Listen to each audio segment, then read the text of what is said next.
अचानक विनय को एहसास हुआ कि वह तो बाप है, फिर भी 5 महीने के बेटे से 5 दिन की दूरी उससे सही नहीं जा रही है। लेकिन दीप्ति तो माँ है।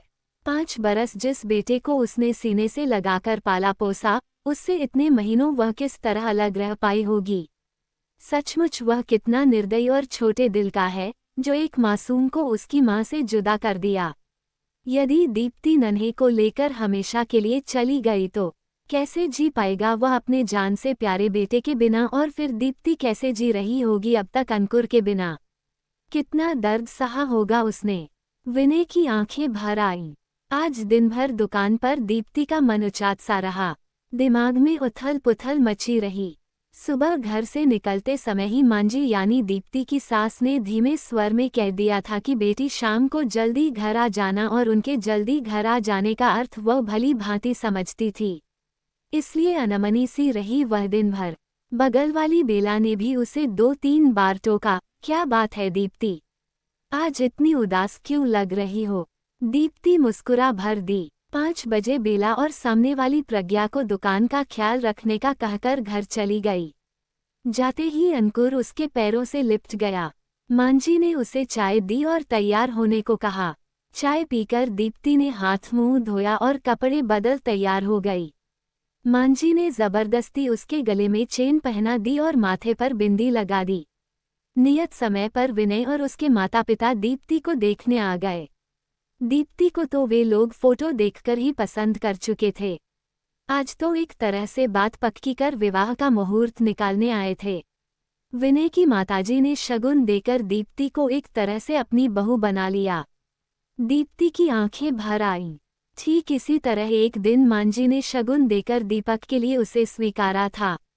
तब मन में कितनी उमंगें थीं, नए जीवन में प्रवेश की खुशी थी, नए परिवार के साथ बंधने की प्रसन्नता थी। और आज वही सब दोहराया जा रहा है, लेकिन मन में कोई खुशी व उत्साह नहीं है, उल्टे दुखी और बुझा बुझा सा है मन। रात में अंकुर ने दीप्ति के गले में बाहें डालकर बड़े लाड से पूछा, मम्मी, वो अंकल और दादा दादी कौन थे? वो तुम्हारे दादाजी के दोस्त और उनका परिवार था बेटा। दीप्ति ने उसके सिर पर प्यार से हाथ फेरकर कहा। अंकुर उससे चिपककर जल्दी ही सो गया, पर दीप्ति को देर रात तक नींद नहीं आई। 6 साल पहले ही तो दीपक से विवाह हुआ था दीप्ति का। प्यार करने वाला पति, दिन भर स्नेह बरसाने वाले सास ससुर पाकर दीप्ति को मानो दोनों जहां की खुशियां मिल गई थीं। बचपन में ही दीप्ति के माता पिता की मृत्यु हो गई थी। वह मामा मामी के यहाँ पली बड़ी। उन्होंने उसे बहुत अच्छे से रखा, फिर भी दीप्ति का मन किसी को माँ पिताजी कहने को तरसता रहता। शादी के बाद दीपक के माता पिता ने उसे भरपूर प्यार दिया। दीपक उनका इकलौता बेटा था। दीप्ति के रूप में उन्हें बेटी भी मिल गई। साल भर के अंदर ही अंकुर का जन्म हुआ। दीप्ति और दीपक के प्यार का अंकुर। दीपक बेटी चाहता था, फिर भी वह बेटे के जन्म पर खुश हुआ। उसी ने बहुत लाड से उसका नाम अंकुर रखा। अपने नए परिवार में दीप्ति बहुत संतुष्ट और प्रसन्न थी। सबके प्यार व अंकुर के लालन पालन में वह अपने बचपन के अभावों और माता पिता की असमय हो रही मृत्यु के हादसे को भूल गई थी। अब जीवन से दीप्ति को कोई शिकायत नहीं थी। हर तरह से सुख, समृद्ध और संतुष्ट थी वह। लेकिन क्रूर होनी को दीप्ति का ये सुख रास नहीं आया। मामूली से बुखार में एक दवाई के रिएक्शन से दीपक की हालत ऐसी बिगड़ी कि मात्र 3 दिनों में ही वह चल बसा। दीप्ति का मस्तिष्क शून्य हो गया। 4 दिन पहले का हंसता खिलखिलाता दीपक यूं अचानक ही चला गया कि आज दुनिया में कहीं उसका नामो निशान तक बाकी न रहा। दीप्ति की दुनिया उजड़ गई। नन्हे अंकुर का रोना भी उसको सुनाई नहीं देता था। मात्र 2.5 साल का ही तो था वह, और उसके सिर से पिता का साया उठ गया। दीपक के माता पिता ने अपने दिल पर पत्थर रखकर इस हादसे को बर्दाश्त किया और अंकुर व दीप्ति को संभालने में अपना गम भुलाने लगे। महीनों बाद दीप्ति थोड़ी संभली और अंकुर की देखभाल में अपना समय काटने लगी। उनके घर के पास ही एक छोटा बाजार था, जहां ऊपर वाली मंजिल पर महिला मार्केट था। वहां बहुत सारी गृहिणियां अपना व्यवसाय चलाती थीं। कोई पार्लर बुटीक, तो कोई सिलाई पेंटिंग क्लास। घरेलू काम से निवृत्त होकर औरतें अपनी अपनी दुकानों पर आ जातीं।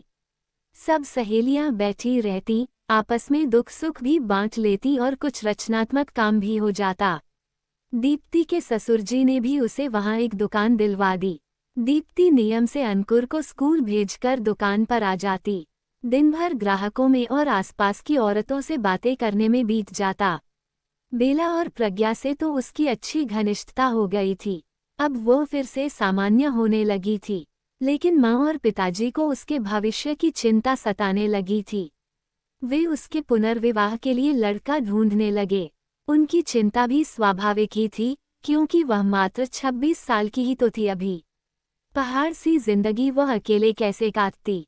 दीप्ति दोबारा विवाह करने के लिए बिल्कुल तैयार न थी, पर सास ससुर के तर्कों और याचना के आगे उसे झुकना पड़ा।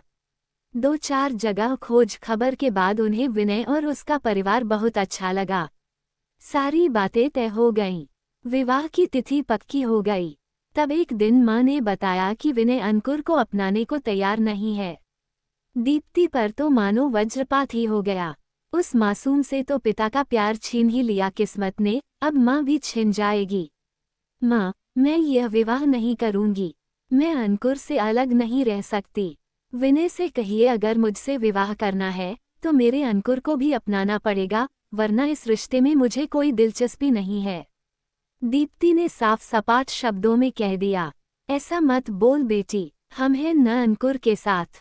सब जगह तुम्हारे विवाह की खबर हो चुकी है और मुझे विश्वास है कि तुम अपने अच्छे व्यवहार से विनय का मन जीत लोगी, तो एक दिन वह अंकुर को अवश्य अपना लेगा।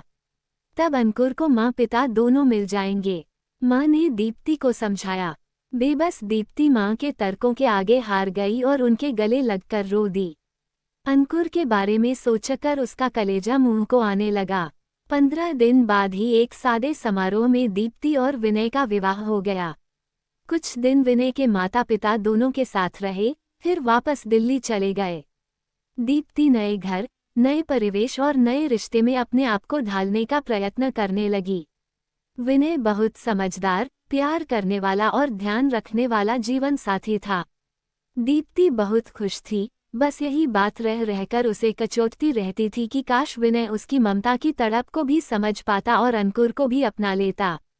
वैसे दीप्ति को इस बात की तसल्ली थी कि विनय उसी शहर में रहता था।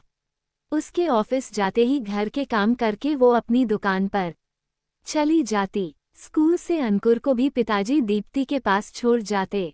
दोपहर भर दीप्ति अंकुर के साथ समय बिता लेती, उसे लाड़ प्यार कर लेती। लेकिन शाम को जब वो वापस घर आने लगती, तब अंकुर रुआंसा होकर उसका पल्लू पकड़ लेता। तब दीप्ति का कलेजा तार तार हो जाता। बड़ी मुश्किल से वह भरी आंखों से फिर मिलने का वादा कर उससे विदा लेती। रात भर अंकुर का रोता चेहरा उसके सामने घूमता रहता और वो सो नहीं पाती। कुछ महीने इसी तरह बीत गए। एक दिन दीप्ति को पता चला कि वह मां बनने वाली है। विनय की खुशी का ठिकाना न रहा। वह दीप्ति का हर तरह से ख्याल रखता। कुछ और महीने बीतने पर दीप्ति का दुकान पर जाना बंद हो गया और अंकुर से मिलने का जरिया भी। कभी कभी माँ पिताजी अंकुर को दीप्ति के घर ले आते, पर रोज रोज तो यह संभव न था। उसका हृदय विकल रहता। नियत समय पर दीप्ति ने एक बेटे को जन्म दिया।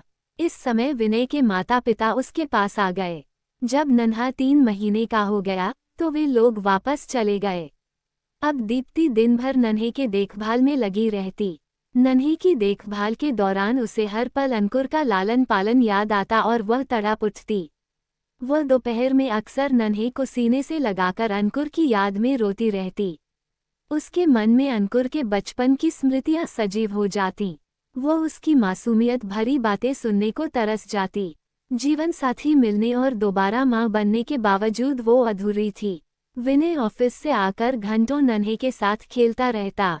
रात में भी उठकर उसे संभालता, उसे घुमाने ले जाता। नन्हा अब 5 महीने का हो गया था। उसकी किलकारी से घर गूंजता रहता। नन्हे को वैक्सीन लगवाने के बाद दीप्ति घर लाई तो उसे बुखार हो गया। वह सारा दिन रोता रहता और चिड़चिड़ करता रहता। दीप्ति उसे संभालते संभालते बहुत थक गई थी। विनय, अगर आप इजाजत दें तो मैं कुछ दिनों के लिए माँ के यहाँ हो आऊं। वहाँ नन्हे की देखभाल भी ठीक से हो जाएगी। उसने विनय से पूछा। हाँ, दीप्ति हो आओ, तुम्हें भी थोड़ा आराम मिल जाएगा। बहुत थक गई हो तुम। मेरी चिंता मत करना, ऑफिस का कैंटीन बहुत अच्छा है, मैं वहीं खाना खा लिया करूँगा। विनय ने सहर्ष अनुमति दे दी। दीप्ति खुशी खुशी नन्हे को लेकर माँ के घर आ गई। नन्हे को सारा दिन माँ पिताजी संभाल लेते। दीप्ति पूरा समय अंकुर की देखभाल में बिताती। उसे नहलाना धुलाना खाना खिलाना सब वह करती। महीनों बाद अंकुर रात भर उससे लिपट कर सोया।